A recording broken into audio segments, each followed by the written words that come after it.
Во время недавнего стихийного бедствия в Ачимчирском районе вышедшие из берегов реки не просто размыли дороги, но и снесли мосты, которые связывали села.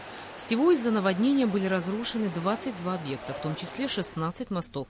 За 10 дней, прошедших после стихийного бедствия, восстановили 21 объект. Мосты, участки дорог, берегоукрепительные линии.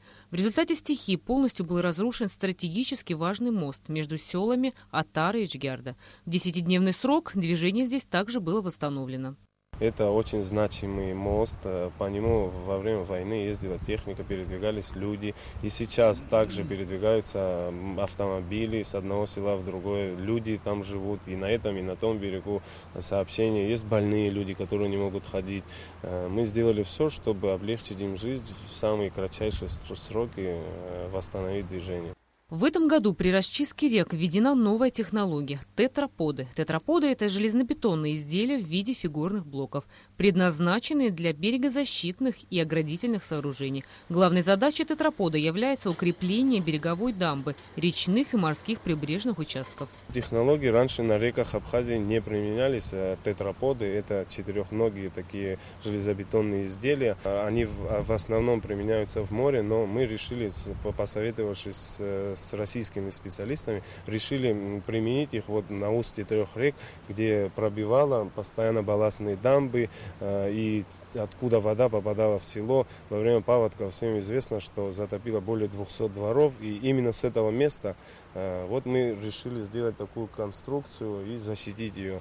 Надеемся, что это будет надолго. Мост, который соединяет два села Котул и Таумыш, почти уже восстановлен. Во время паводков была обрушена его западная часть, движение по нему было нарушено. Мы в первые дни после паводков движение восстановили, но сам мост в порядок не привели. Сейчас, когда во всем районе вроде бы движение восстановили по всем направлениям, приступили к капитальному ремонту этого данного моста, сооружаем новые опоры, сваи забили, будем канал рыть по руслу реки, воду будем в канал опускать. Дальше на той стороне есть подпорную стенку возводим, там тоже на свайном основании. В основном в большинстве мест это где оголовки унесла вода, потому что очень высокий уровень был. Вот мы все делаем для того, чтобы люди могли пользоваться этими мостами не только на легковых, но и на грузовых автомобилях. Специалисты Абхазберегозащиты приступили к расчистке русел и углублению рек.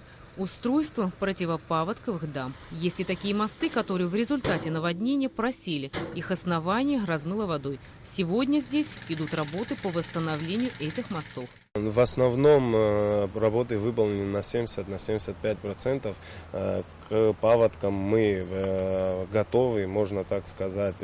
То, что угрожало людям, мы это все устранили. А теперь остались работы, которые просто доделать, чтобы объекты привести в надлежащий вид, чтобы все соответствовало стандартам.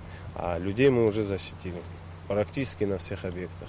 Остался один мост, который нуждается в восстановлении. Сложность заключается в том, что он находится в труднодоступном для техники месте. Но, как заверил Константин Тарбов, в течение ближайших 10 дней будет построен и этот мост. Рената Шакая, Саида Гухава, Абхазское телевидение.